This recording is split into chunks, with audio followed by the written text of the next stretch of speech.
राष्ट्रवादीचे अध्यक्ष शरद पवार यांच्या वाढदिवसानिमित्त राजधानी दिल्लीमध्ये काल दिग्गज एकवटले होते। विशेष म्हणजे अजित पवार, पार्थ पवार आणि प्रफुल्ल पटेलांनी पवारांच्या निवासस्थानी हजेरी लावली आहे। त्यासोबत उद्योगपती गौतम अदानी तसंच विरोधी पक्षनेते राहुल गांधी, प्रियंका गांधींसह अनेक खास पाहुणे पवारांच्या निवासस्थानी आले होते। 12 डिसेंबरला शरद पवारांचा वाढदिवस असून काल दिल्लीमध्ये वाढदिवसानिमित्त स्नेहभोजनाचा कार्यक्रम ठेवण्यात आलेला होता। भाजप, ठाकरेंची शिवसेना, काँग्रेस यासोबतच इतर राजकीय पक्षांच्या नेत्यांनी यावेळी उपस्थिती लावली होती।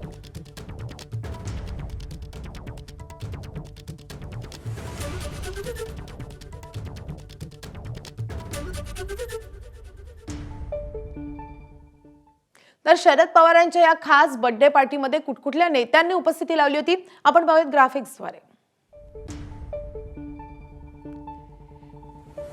तर सगळ्यात मोठा चेहरा म्हणजे उद्योगपती गौतम अदानी आणि त्यांच्यावर कायमच टीका करणारे राहुल गांधी हे एकत्र या वाढदिवसाच्या पार्टीला हजर होते।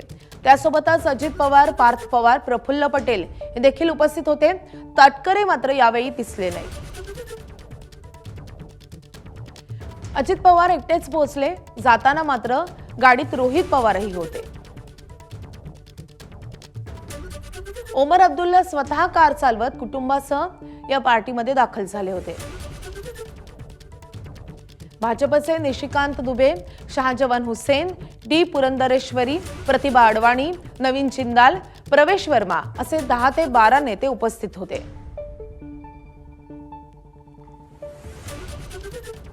तर चिदंबरम, दिग्विजय सिंग, कमलनाथ, राजीव शुक्ला, गुलाब नबी, कपिल सिब्बल वगैरे पवारांचे दीर्घकाळाचे सोबती देखील यावेळी आवर्जून हजर होते। शिंदेच्या शिवसेनेकडून श्रीकांत शिंदे, मिलिंद देवरा, धैर्यशील माने यांनीही हजेरी लावली आणि पवारांना शुभेच्छा दिल्या। तर इंडिया आघाडीचे कनिमोळी, राघव चड्ढा, सागरिका घोष आणि जया बच्चन यावेळी हजर होत्या।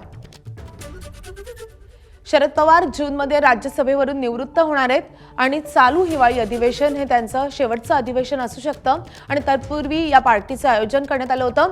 महाविकास आघाडी आणि अजित पवार अशा युतीतून पवार पुन्हा राज्यसभेवर जाऊ शकतात अशी जोरदार चर्चा सध्या राजधानी दिल्लीमध्ये रंगतीये।